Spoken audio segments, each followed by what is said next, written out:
Mason Caldwell stood at the edge of his family's century-old ranch, staring at the imposing barrier that now encircled his property. His weathered hands gripped the fence post, knuckles white with frustration. On the other side, clipboard in hand and pastel sweater perfectly pressed, Karen Thompson surveyed her handiwork with unmistakable satisfaction. The battle lines between a fifth-generation rancher and the neighborhood's most zealous HOA enforcer were drawn, and neither was backing down. What happens when your family legacy becomes trapped behind 8 feet of regulation-approved fencing? When your freedom is controlled by someone who measures grass height with a ruler and issues violation notices for misplaced mailboxes? If you've ever dealt with an overbearing HOA, or someone who takes rules to the extreme, we want to hear your story. Share your experiences in the comments below, and join our community of homeowners standing up for their rights. Make sure to subscribe to HOA Diary for weekly stories of neighborhood conflicts, clever solutions, and satisfying resolutions. Hit that notification bell to catch every new video the moment it drops. This is the story of how one man's ranch became a battleground, and how a single key changed everything. The Caldwell Ranch stood as a testament to perseverance, stretching across 200 acres of rolling hills and fertile pastures. For 5 generations, the Caldwell family had worked this land, weathering economic downturns, harsh seasons, and changing times. Mason inherited the property from his father 15 years ago, who received it from his father before him, a direct line of stewardship dating back to 1897. The ranch house itself, a sturdy 2-story structure built from local timber and stone, had seen countless family gatherings, celebrations, and quiet evenings watching the sunset paint the western sky. The barn, though rebuilt twice after storms, housed not just equipment but memories. Mason's first horseback ride, his father teaching him to repair machinery, his grandfather's stories told over steaming cups of coffee. "This land isn't just property," Mason often said. "It's our family's heartbeat." Mason's daily routine reflected the values instilled in him since childhood. He rose before dawn, checked on his small herd of cattle, maintained fences, and tended to the vegetable garden his mother had started decades ago. The seasonal rhythm of planting, nurturing, and harvesting grounded him in a way city life never could. His approach to ranching balanced tradition with innovation. Solar panels powered the barn and irrigation system. He practiced sustainable grazing techniques and participated in local conservation efforts. The Caldwell Ranch wasn't frozen in time. It evolved while honoring its roots. Community meant everything to Mason. He hosted the annual county barbecue, donated beef to the local food bank, and opened the ranch for school field trips. His closest friend, Mark Rivera, managed his own adjacent property, and they shared equipment, labor, and countless evenings discussing everything from rainfall predictions to local politics. "The land doesn't belong to us," Mason's father had told him. "We belong to the land. Take care of it, and it will take care of generations to come." The first sign of trouble arrived in a crisp white envelope. "Notice of Community Incorporation," the letterhead announced. Mason had heard rumors about developers purchasing the old Johnson property to the east, but he hadn't expected this. A formal notification that his ranch now fell within the boundaries of the newly established Meadow Creek Estates. "They can't be serious," Mark said, reading the letter at Mason's kitchen table. "Your family was here a century before they poured their first foundation." The second notice came 3 weeks later, a detailed list of community standards, with checkboxes noting multiple violations on the Caldwell property. Apparently, his equipment shed was visually incompatible with neighborhood aesthetics. His cattle produced odors detrimental to community enjoyment, and his mailbox didn't match the approved design. Mason called the number listed on the notice and reached Karen Thompson, HOA board president. Her voice was pleasant but unyielding. "These standards apply to all properties within our jurisdiction," she explained. The board voted unanimously. "You have 30 days to begin compliance." "My family has ranched this land for 5 generations," Mason replied. "We were here long before your development." "That's precisely why uniformity matters," Karen responded. "Your operation affects property values for everyone. The community has rights too." After hanging up, Mason stood on his porch, looking across the pastures his ancestors had cultivated. For the first time in generations, the future of Caldwell Ranch faced a threat no amount of hard work could overcome. Meadow Creek Estates emerged as a model of suburban aspiration: pristine lawns, coordinated mailboxes, and homes in carefully approved color schemes. The Homeowners Association operated like a well-oiled machine, with a 7-member board overseeing everything from architectural reviews to seasonal decorations. Monthly dues funded community amenities, a clubhouse, tennis courts, and meticulously maintained common areas. The HOA handbook ran to 78 pages, detailing regulations for everything from acceptable tree species to the maximum duration residents could leave garage doors open. Compliance inspections occurred bi-weekly, with violation notices leading to warnings, fines, and eventually liens against properties. Board meetings, held in the gleaming clubhouse, typically featured unanimous votes and sparse attendance from regular homeowners. "We maintain excellence through consistency," read the welcome packet. "Your investment is protected by our commitment to community standards." Karen Thompson hadn't always been obsessed with rules and order. Growing up in a household where chaos reigned, a father whose job kept the family moving constantly, a mother whose artistic tendencies meant their home was perpetually in creative disarray, Karen had yearned for stability above all else. Her career in corporate compliance perfectly channeled this desire for order, but it was purchasing her Meadow Creek home that truly transformed her. Starting as a committee volunteer, Karen quickly distinguished herself through meticulous attention to detail and unwavering dedication to regulations. When she ran for the board presidency 3 years ago, her campaign emphasized protecting property values through vigilance. Upon winning, she expanded the compliance committee from 3 members to 12 and instituted the bi-weekly inspection schedule. Violation notices increased by 340% during her first year in office. "Rules exist for a reason," became her mantra. "Exceptions undermine the entire system." Karen's clipboard and pastel cardigans became her signature as she conducted personal inspections, measuring grass height and scrutinizing paint colors against approved swatches. Her assistant Brenda Danvers loyally documented each violation with photographs and detailed notes. The first face-to-face confrontation happened on a Tuesday morning. Mason was repairing fence posts when a silver SUV pulled up at the edge of his property. Karen emerged, clipboard in hand, with Brenda trailing behind her. "Mr. Caldwell? I'm Karen Thompson, HOA president. We need to discuss your compliance timeline." Mason wiped his hands on his jeans. "Ms. Thompson, I've reviewed your notices. This property has been a working ranch for over a century. These regulations simply don't apply here." Karen's smile remained fixed. "Actually, they do. The incorporation documents are quite clear. Your agricultural activities are now classified as non-conforming use." "My cattle aren't non-conforming. They're my livelihood." "The board is willing to be reasonable," Karen continued, gesturing toward the distant cattle.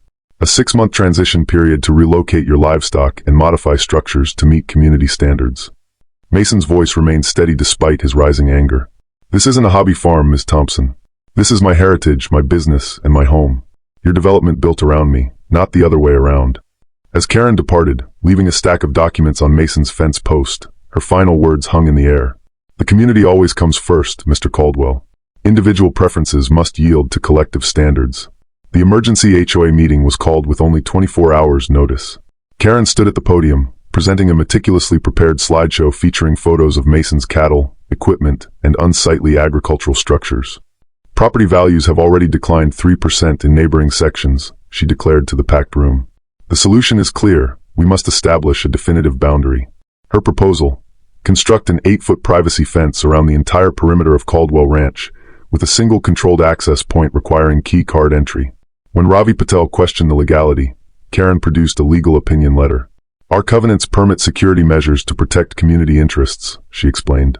When Carl Whitman raised concerns about the cost, Karen unveiled a special assessment already approved by the executive committee. The vote passed 28-7. Construction crews arrived at dawn 1 week later. Mason watched in disbelief as industrial augers bored holes for concrete footings along his property line. The imposing structure rose at an alarming pace, dark brown composite panels mounted on metal posts, topped with decorative finials that somehow made the barrier seem even more imposing. By day 3, Mason's eastern access road, his main connection to grazing land beyond the creek, was completely blocked. The fence contractors refused to pause construction despite his protests. "Just following the approved plan, sir," the foreman said, showing Mason a detailed blueprint bearing Karen's signature. By the end of the week, Caldwell Ranch was entirely encircled. The single access point featured a heavy gate with an electronic lock, keypad, and intercom system. The ranch that had stood open to the horizon for over a century now resembled a walled compound. The impact was immediate and devastating. Mason's cattle delivery scheduled for Thursday couldn't reach the loading area. Feed trucks refused to attempt the narrow access gate.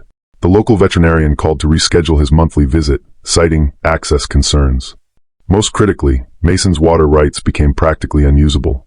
Though he legally owned access to the creek that crossed through neighboring properties, the fence now made it impossible to move his cattle to those crucial water sources during dry periods. "They've effectively crippled your operation," Mark observed, examining the fence line that now separated their previously connected properties. "This isn't about aesthetics, it's about forcing you out." Mason's first response was practical. He contacted the county agricultural extension office. The agent visited, photographed the fence, and shook his head. It's an illegal gray area. Your agricultural exemptions predated the HOA, but their governing documents give them broad authority. Next, Mason attempted diplomacy, requesting a meeting with the full HOA board.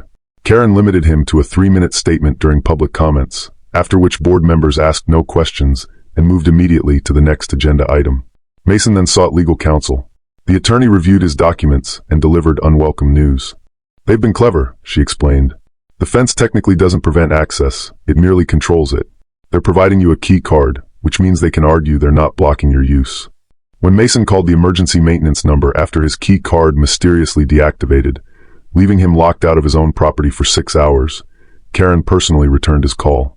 "Technical glitches happen," she said, "but this demonstrates why community-managed access is so important.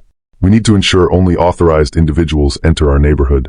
Standing at the locked gate, watching the sun set over land his family had freely traversed for generations, Mason realized the fence represented something far more consequential than a physical barrier. The fence transformed more than Mason's ranch. It exposed fault lines running through the entire Meadow Creek community. Residents who had politely nodded at HOA meetings now found themselves taking definitive positions. Mark Rivera, whose property bordered Mason's to the north, became his most vocal advocate. A second-generation farmer whose family had worked alongside the Caldwells for decades, Mark understood the practical impact of the fence. "It's not just inconvenient," he explained during an impromptu gathering at his home. "They've cut off access to water sources protected by century-old rights. This isn't enforcement, it's elimination."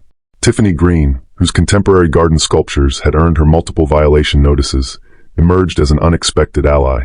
Her colorful yard signs reading "Farms Before Forms" appeared throughout the neighborhood overnight. "I moved here for the rural character," she declared at the next HOA meeting. "Not to watch it get suffocated by rulebooks." Carl Whitman represented a more moderate voice. As the community's longest-standing resident, the retired judge commanded respect even from Karen. "There must be a reasonable compromise," he suggested, inviting both parties to his home for mediation. "Communities thrive through accommodation, not confrontation." Brenda Danvers remained Karen's steadfast lieutenant, documenting every interaction with meticulous notes and photographs. Yet observant neighbors noticed her uncomfortable expression when Karen dismissed Carl's compromise proposal. Ravi Patel, whose technology background had initially made him an outsider in the community, emerged as a thoughtful voice for reform. His careful analysis of the HOA bylaws revealed potential vulnerabilities in Karen's interpretation. "The founding documents emphasize preserving natural character," he noted. "A working ranch embodies that principle better than artificial uniformity." Tension manifested in increasingly public ways. The community message board became a battleground of pointed comments and accusations. HOA meetings, previously sparsely attended, now drew standing-room-only crowds. Neighbors who had barely exchanged pleasantries now engaged in heated debates at the community mailboxes. When Karen's supporters planted "Property Values Matter" signs, Mason's allies responded with "Heritage Matters Too." Morning dog walks transformed into strategic opportunities to solidify allegiances, with residents crossing streets to avoid encountering those from the opposing camp. The community pool, usually a neutral gathering space, became explicitly partisan, with Karen's supporters claiming the east end while Mason's allies congregated at the west. Even the annual community barbecue faced cancellation, after committee members couldn't agree on the location. Alliances formed through seemingly small gestures. When Mason's feed delivery was delayed by gate access issues, 3 neighbors offered their driveways as temporary storage. When Tiffany received her 4th violation notice, a rotation of residents volunteered to help maintain her yard to technical compliance while preserving her artistic elements. Karen supporters organized community standards workshops, inviting real estate agents to discuss property values. Mason's allies responded with agricultural heritage potluck dinners featuring locally sourced ingredients. Residents who attempted neutrality found themselves increasingly pressured to choose sides. The weekly farmers market, once a community touchstone, split into competing events on opposite ends of the neighborhood. "This fence isn't just around Mason's ranch," Carl observed during a particularly contentious meeting. "It's running right through the heart of our community." Mason's dining table disappeared beneath stacks of documents. HOA bylaws, county regulations, property records, and land surveys dating back to 1897. Every evening after completing ranch chores, he pored over legal language and historical precedents, meticulously highlighting inconsistencies and contradictions. "The fence is just a symptom," Mason explained to Mark during one of their strategy sessions. "The real issue is jurisdiction. If I can prove the HOA overstepped its legal authority, we can challenge the entire framework." Mason discovered that the original incorporation documents filed with the county contained a critical oversight. The legal description of the HOA territory specifically referenced all lots within the Meadow Creek subdivision plat, but Mason's ranch had never been formally subdivided or platted. They included me in their maps, Mason noted, but my property was never legally incorporated into their development. It's an administrative overreach. Additionally, he uncovered a county ordinance protecting agricultural operations from unreasonable interference by neighboring developments. The ordinance specifically mentioned access to water sources, precisely what the fence had compromised. Ravi's technology expertise proved invaluable when he discovered archived satellite images showing how the developers had altered natural drainage patterns, potentially violating watershed protection regulations that could undermine their permits. They built their case on technical details, Ravi noted. We can dismantle it the same way.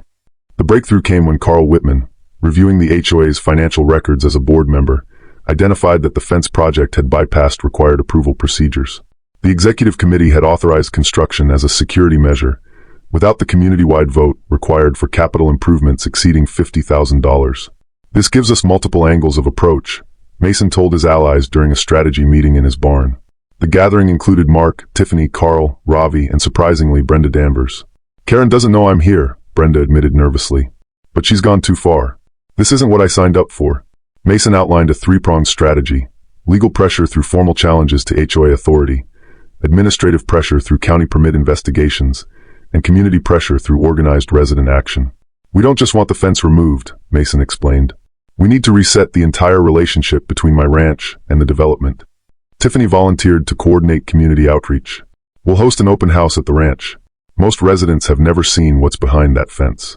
Let them experience the heritage they're voting to eliminate. Ravi would handle technological aspects, creating a secure communication channel for supporters and documenting all fence-related disruptions to ranch operations. Carl agreed to formally challenge the board's financial decision-making. I'll demand a full audit of the fence project approvals. Mark would coordinate with neighboring agricultural properties facing similar pressures. This is bigger than just your ranch. It's about preserving rural identity against unchecked development. As the meeting concluded, Mason shared one final insight. Karen's power comes from controlling access, literally and figuratively. Our strategy is to reclaim that control, one step at a time. Karen's response to Mason's organizing was swift and methodical. Access protocols for the ranch gate tightened dramatically. Visitors required 48-hour pre-approval. Delivery vehicles needed special permits with processing fees, and all entries were logged and photographed. Security cameras appeared on fence posts, their lenses trained directly on Mason's property. The compliance committee implemented enhanced monitoring of properties belonging to Mason's supporters. Tiffany received daily violation notices for infractions as minor as excessive bird feeder activity. Ravi faced architectural review challenges for his previously approved solar panels. Carl's position on the board was challenged through an obscure bylaw regarding conflicts of interest. Karen's most effective tactic was bureaucratic. Any request involving the ranch now required submission through a special form routed through multiple committees, each with its own review period. We're simply ensuring proper oversight, Karen explained at board meetings. Community standards must be consistently enforced. The practical effects on Mason's operation became increasingly severe. Veterinary care for his cattle required navigating approval processes that stretched emergencies into day-long ordeals. Feed deliveries arrived sporadically due to access restrictions, forcing Mason to maintain costly surplus inventory. Equipment repairs that once took hours now required days of planning and permission. The emotional toll mounted as well. Mason's supporters faced social ostracism from Karen's faction. Children from opposing sides were discouraged from playing together. The community pool implemented scheduled access times that effectively segregated residents based on their allegiances. Financial pressure mounted steadily. Mason's cattle sales decreased by 30% due to buyers' reluctance to navigate the complex access procedures. Meanwhile, the HOA authorized a special assessment for security upgrades, increasing monthly dues by 40%. They're trying to exhaust us, Mark observed. Wear us down with 1,000 paper cuts. The breaking point came during an unseasonable heat wave. Mason's request for emergency water truck access was pending review when 3 of his cattle collapsed from heat stress. The veterinarian was delayed at the gate for 2 hours despite emergency protocols. As Mason worked desperately to save his animals, a crowd gathered outside the fence, residents witnessing firsthand the consequences of the restrictions. Even Karen's loyal supporters appeared shocked by the suffering visible through the fence panels. This isn't about property values anymore, Tiffany said, confronting Karen directly as the veterinarian's truck finally pulled through. This is cruelty disguised as governance. The community's fault lines hardened into a clear moral divide as photos of the distressed animals circulated through neighborhood messaging groups. While reviewing security system documentation obtained through Carl's board position, Ravi discovered a critical oversight in the gate access system. The master programming key, a physical device that could override all electronic locks and reprogram the entire system, was mandated by county fire regulations to ensure emergency access. Every electronic gate must have a mechanical override, Ravi explained, highlighting the relevant code, and the developer installed only one master key for the entire system. Further investigation revealed that the key currently resided with Karen as HOA president, but the contract with the security company explicitly stated that the master key legally belonged to the property owner whose access is controlled, meaning Mason. They installed the fence around my property, Mason realized. By their own documentation, I'm the controlled property owner, not them. This technicality provided the leverage they needed. Possession of that single key would transfer control of the entire access system to Mason. The team crafted a meticulous strategy. Carl filed a formal request with the security company, citing the contractual language and fire code. Ravi documented every access delay as evidence of safety violations. Tiffany organized a petition from concerned residents about emergency vehicle access times. Most surprisingly, Brenda contributed internal HOA communications showing Karen had been informed of the key ownership issue, but had concealed it from the board. "We're not asking for special treatment," Mason's attorney wrote in the formal demand letter. "We're simply requiring compliance with existing contracts and safety regulations." The security company, facing potential liability, scheduled a meeting with all parties. Karen arrived confident, surrounded by supporters and the HOA's attorney. Her expression changed dramatically when the security representative confirmed Mason's interpretation of the contract. "The master programming key legally belongs to Mr. Caldwell as the controlled property owner," the representative stated. "Our company must comply with the original contract terms." When Karen attempted to argue, her own attorney quietly advised against it. The security company representative placed the small metal key on the table. "This transfers full programming authority for the gate system," he explained as Mason picked it up.